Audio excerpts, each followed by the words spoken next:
Voilà, donc je ne sais pas si tout le Oui, je vois. En tout cas, moi aussi, je vois. Oui.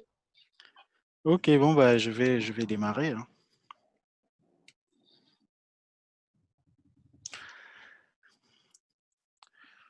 Voilà, donc, bon, je crois que je suis un peu le canevas, donc je vais essayer de me présenter. Donc, bonjour à tous, je suis Stéphane Ekobo, donc je vis en région parisienne depuis plus de 15 ans.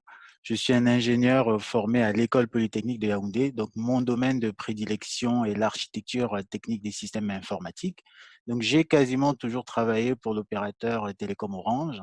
Et depuis bientôt 3 ans, j'accompagne la transformation numérique d'une banque en ligne que je ne vais pas citer ici, mais je peux vous dire qu'elle revendique toujours sa place de leader français du secteur. Donc, je suis marié et papa de deux petits garçons, voilà, de deux et 5 ans.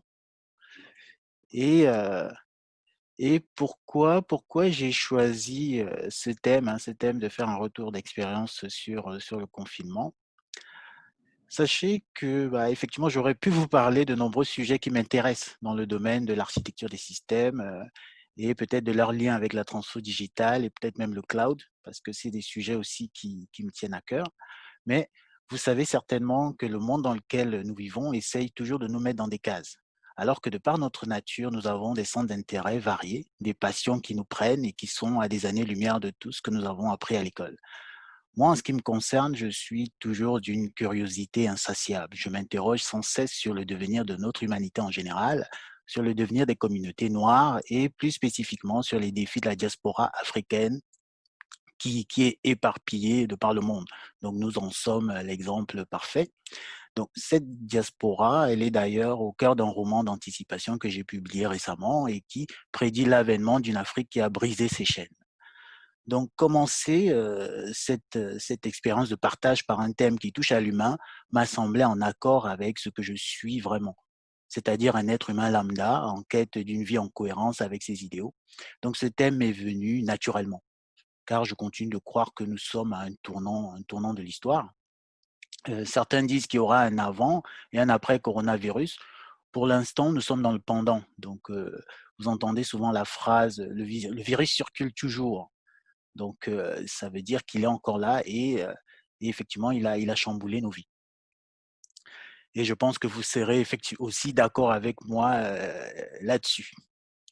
Donc, il me fallait marquer le coup, car je me suis dit que je ne pouvais pas manquer l'occasion de redire à quel point cette crise sanitaire sans précédent a chamboulé des vies, causant des drames dans certaines familles et offrant à d'autres l'opportunité de se ressouder. Donc, le confinement n'est qu'une des conséquences de la crise sanitaire, mais c'est un moment unique qu'il m'a été donné d'expérimenter et je pense que nous sommes nombreux dans ce cas-là. Donc, si vous êtes d'accord avec moi, Heu, voilà, vous allez aussi être d'accord que ce moment mérite donc un webinar. Donc c'est pour moi l'occasion de remercier, hein, tous les organisateurs de la session. Donc Paul Christian, voilà, le porte le projet, voilà, de main de maître et et effectivement je remercie les organisateurs, hein, de m'offrir cette tribune et je souhaite que l'initiative s'inscrive dans la durée. Voilà, donc Paul Christian, tu as dressé une roadmap, donc je pense que c'est très bien parce que voilà, notre humanité a beaucoup de choses à partager et la diaspora encore plus. Voilà, pour plusieurs raisons que je vais peut-être pas citer ici. Voilà. Donc, grosso modo, le plan hein, de ce que je vais essayer de partager, c'est dans un premier temps, je vais essayer de nous remémorer ce qu'on appelle en fait la vie normale. La vie normale, c'était la vie d'avant. Donc, je vais juste essayer de démontrer que bon, elle était peut-être, on l'appelait la vie normale, mais voilà, on avait déjà quand même pas mal de challenges, même dans cette vie normale-là. Et, euh, et voilà. Et donc, dans un second temps, je vais essayer de me replonger donc dans le confinement et égrener petit à petit les quelques leçons voilà, que j'ai pu humblement tirer de cette expérience. Et voilà, et donc pour conclure, voilà, j'espère qu'on va conclure sur une note positive. Et donc, s'il y a des questions, je pourrais peut-être répondre soit au fur et à mesure, soit juste à la fin de mon propos. Voilà. Alors, donc, voilà. Donc parlons donc des challenges. Les challenges. Pour moi, le principal challenge, hein, voilà, c'est du temps où voilà, notre vie était normale. Moi, je me demandais toujours, voilà, où trouver le temps. Où trouver le temps pour l'éducation des enfants, pour leur transmettre des choses, où trouver le temps pour la vie de couple, où trouver le temps pour les projets personnels. Voilà, où trouver le temps pour nos proches, pour la famille, voilà, pour les amis. Et je pense que la liste est longue de ces choses qu'on n'arrive pas à faire parce que voilà, on n'a pas le temps. On n'a pas le temps. Donc, pour moi, voilà, l'éducation des enfants est quand même est le challenge numéro un. D'une part parce qu'ils sont notre priorité et d'autre part parce que j'ai réalisé que la vie ici ne nous offre que très peu de temps à consacrer à l'éducation de nos enfants. Par exemple, en ce qui me concerne, voilà, le travail me prend un temps fou. Voilà, j'ai à peine le temps de déposer les enfants à l'école ou à la crèche que je suis déjà dans les transports en commun en direction du travail. Donc, à la fin de la journée, je dois rentrer illico pour essayer de profiter de quelques minutes productives avec les enfants. Donc, je parle de minutes productives parce que même si voilà, je passe toute la soirée avec eux, mais généralement, ils sont tellement fatigués qu'au-delà de quelques minutes, ils ne sont plus très coopératifs. Donc, comment transmettre l'éducation et les valeurs qui sont les nôtres voilà, en quelques minutes. Donc ça, c'est effectivement c'est ce challenge-là, voilà, que je, je veux mettre ici en évidence. Donc, vous allez convenir que c'est assez compliqué. Voilà. Mais ce que vous devez savoir, c'est que les enfants finissent quand même par se faire une certaine éducation. Pas forcément celle qu'on souhaite. Voilà, une fois de plus, en ce qui me concerne, moi, j'ai mon fils aîné qui, en rentrant de l'école, prend souvent plaisir à me sortir des phrases comme wesh, wesh, wesh, j'ai le droit, voilà, ça va pas à la tête, espèce de, enfin, des choses que je suis quand même sûr que c'est pas moi qui les lui ai apprises. Donc, il finit quand même par se façonner une certaine éducation.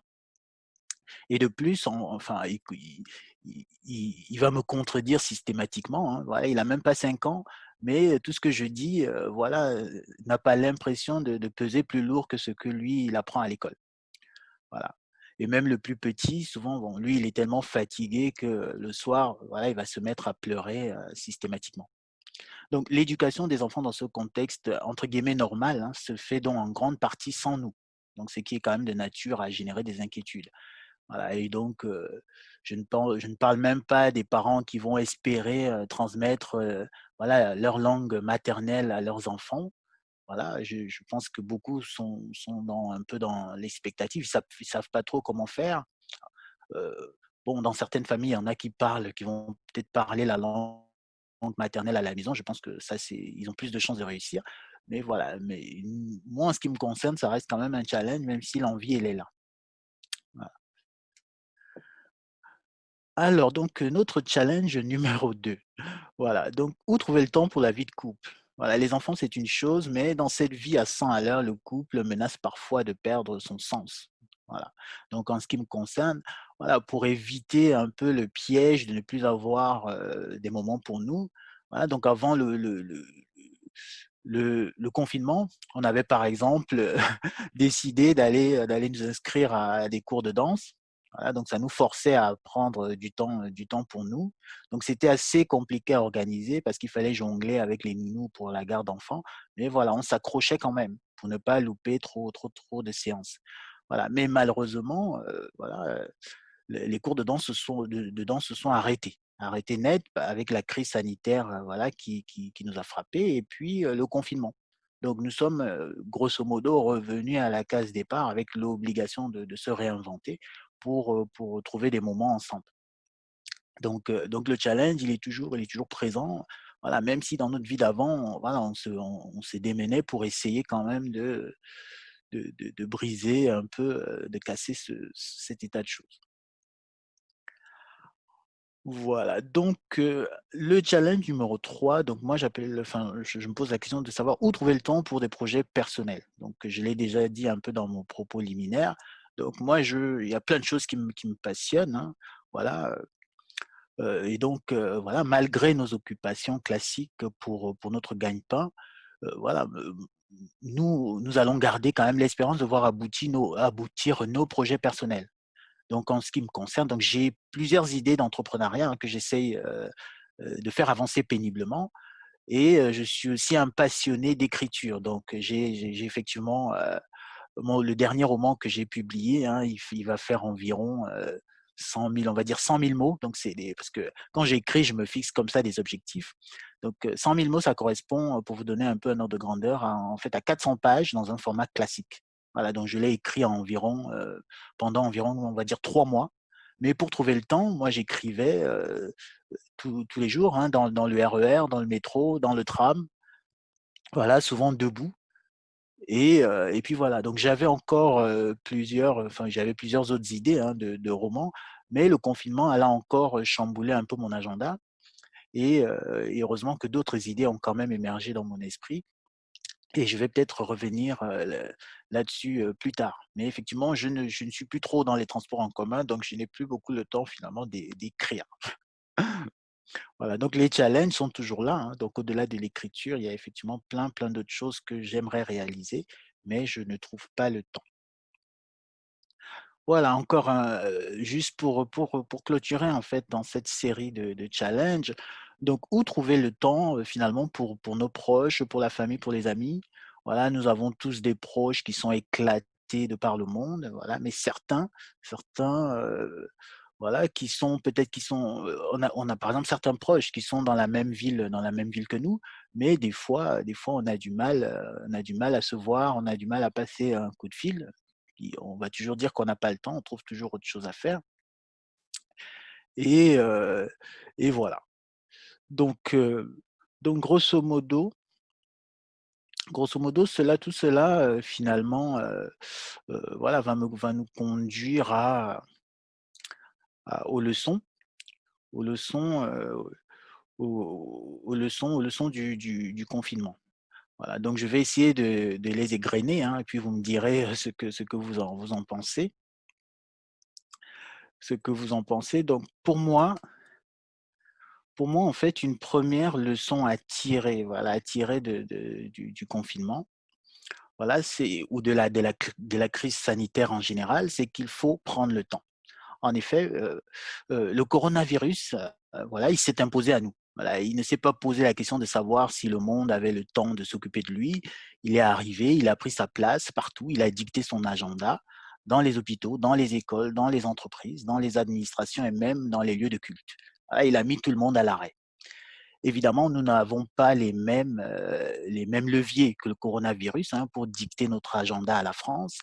Mais si je reviens une fois de plus sur mon propre cas, donc pendant le confinement, j'étais en télétravail, voilà, mais les enfants, ils couraient toujours le risque d'être quand même abandonnés à leur sort pendant que ma femme et moi, voilà, nous enchaînions les réunions.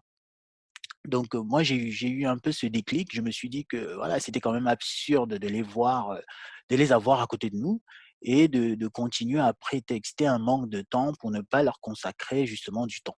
Donc j'ai donc essayé de réorganiser ma journée pour insérer des activités avec eux pendant la journée de télétravail. Donc tous les jours, voilà, moi j'ai essayé de trouver du temps pour ne pas, voilà, pour ne pas trop impacter, mon boulot. Donc je m'étais organisé pour rester disponible, pour répondre à un coup de fil ou même, faire une pause pour aller, intervenir sur un sujet chaud. Voilà.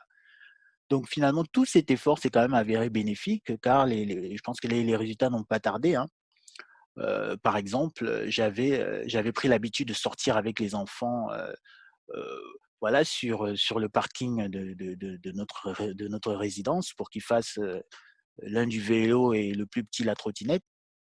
Donc lors d'une de ces séances, mon fils aîné, il a insisté pour faire du vélo à 2 roues parce qu'il avait un vélo avec, ouais, plusieurs roues pour effectivement garder, son équilibre.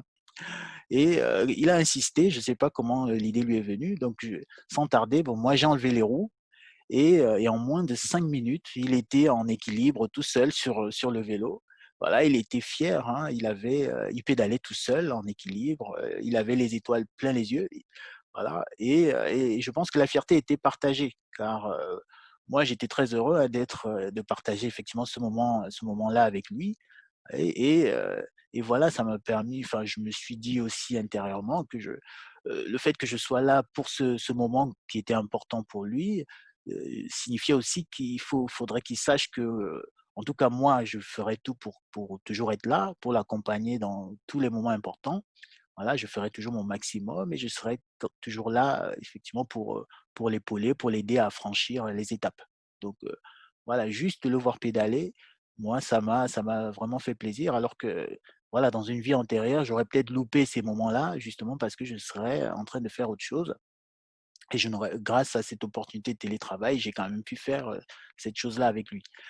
Voilà, donc un autre point quand même sur lequel mon fils il a fait des progrès considérables, c'est la lecture. Donc je ne sais pas si c'est normal qu'il ne sache toujours pas lire à son âge, hein, à 5 ans, mais voilà, j'ai démarré avec lui un programme de lecture intensive et donc en 2 semaines, il maîtrise quand même voilà, la méthode syllabique. Donc je pense que c'est une méthode qui n'est pas enseignée dans son école, et je pense que, enfin, l'autre côté bénéfique, c'est que même si son petit frère, il n'arrête pas de nous embêter lors de nos sessions là, lui-même, il acquiert quand même certains mots, il sait reconnaître toutes les voyelles parce que voilà, il voit son frère faire, et même ça, c'est bénéfique pour lui aussi.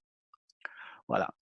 Donc, effectivement, prendre le temps, enfin, je l'ai intitulé comme ça, il ne se limite pas, effectivement aux enfants. Évidemment, il ne va pas se limiter aux enfants.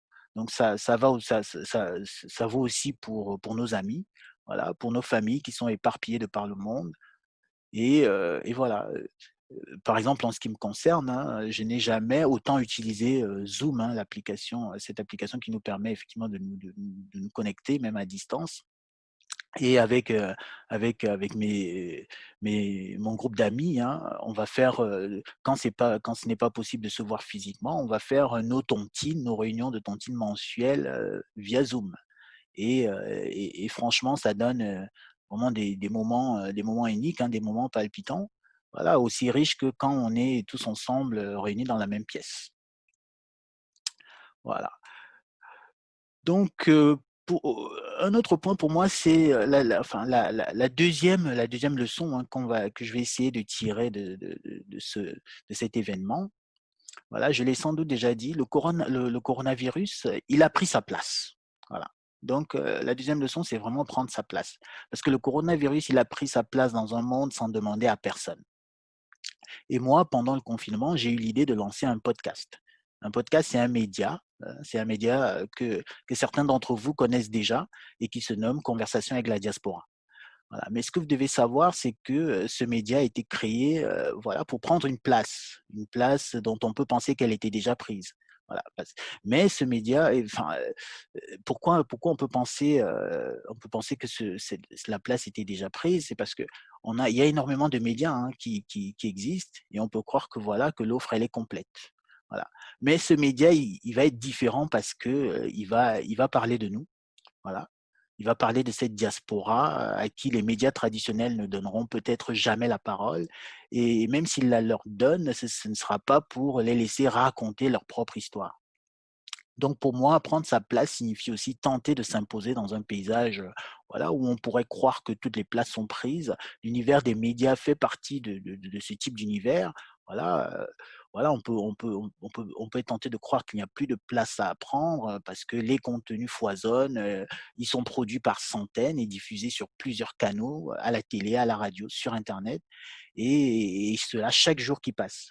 Donc, mais malgré tout ça, moi, je constate jour après jour, hein, que le nombre d'auditeurs de ce petit média ne cesse d'augmenter, alors même que les moyens pour le produire sont quasiment rudimentaires. Donc, l'aventure de ce petit podcast n'est donc pas prête de s'arrêter, et j'en profite voilà, pour faire appel à tous les volontaires, hein, du groupe qui veulent se prêter à l'exercice. Donc, ils seront les bienvenus sur le podcast. Donc, moi, je les recevrai comme tous les autres invités, hein, dans la joie et la bonne humeur. Voilà.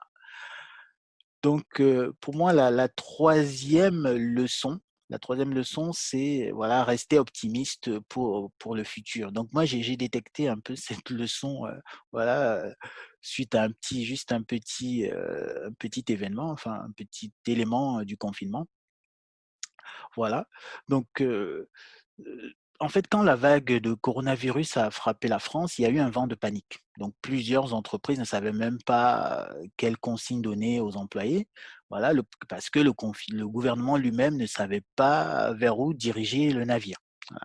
Donc l'annonce du confinement a quand même eu la vertu voilà, de donner un premier cap, mais très peu de personnes savaient réellement comment il fallait organiser cette nouvelle façon de vivre cloîtrée. Voilà, donc moi, en me baladant sur Twitter, je suis tombé sur un post qui donnait quelques conseils pour les confinés que nous étions devenus du jour au lendemain. Et donc, le conseil, en fait, il partait du principe que cette situation était transitoire et qu'il fallait se préparer à reprendre une vie normale, normale entre guillemets, hein.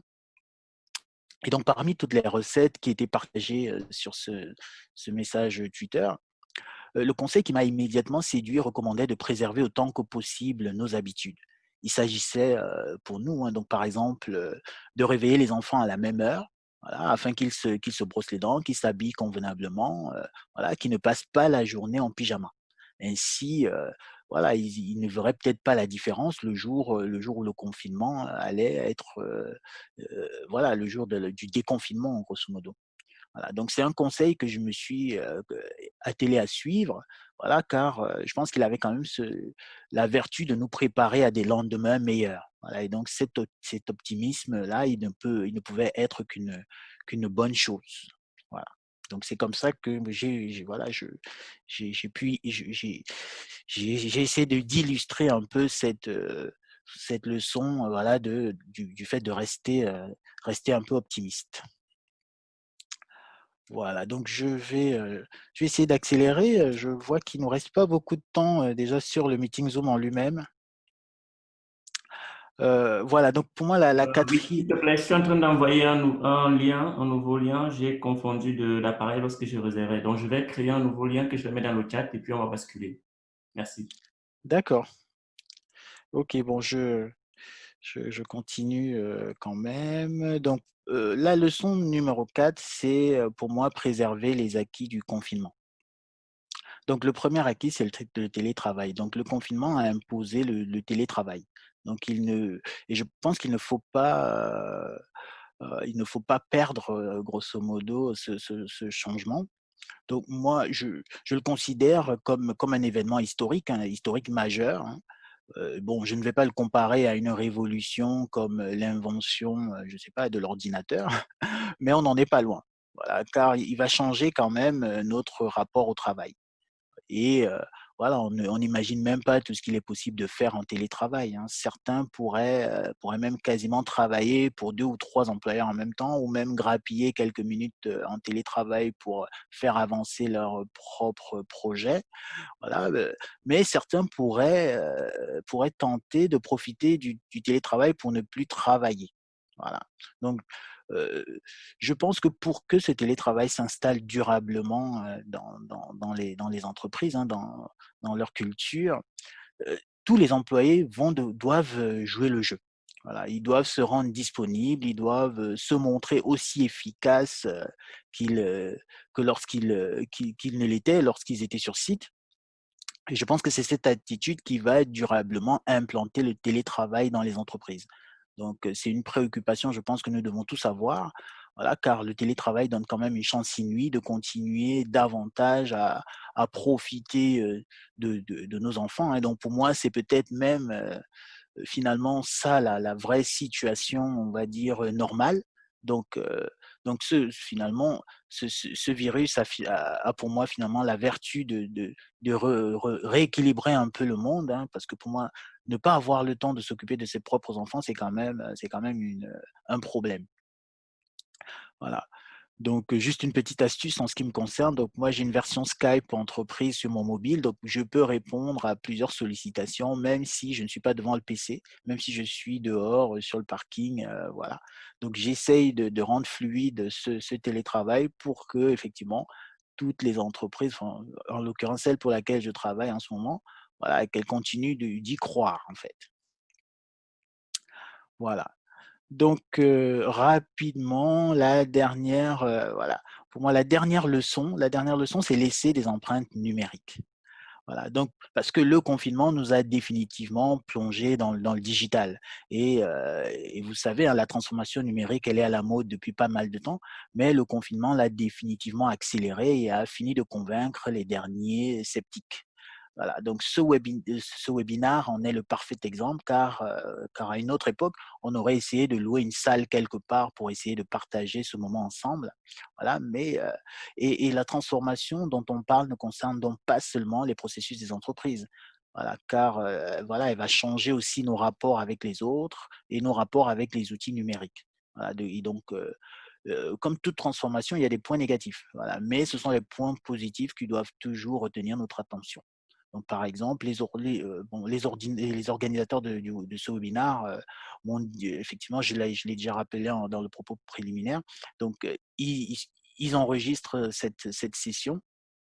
Je pense que c'est une bonne chose parce que le numérique est pour notre époque ce qu'était le papier pour d'autres générations et peut-être même les peintures rupestres pour des générations plus anciennes.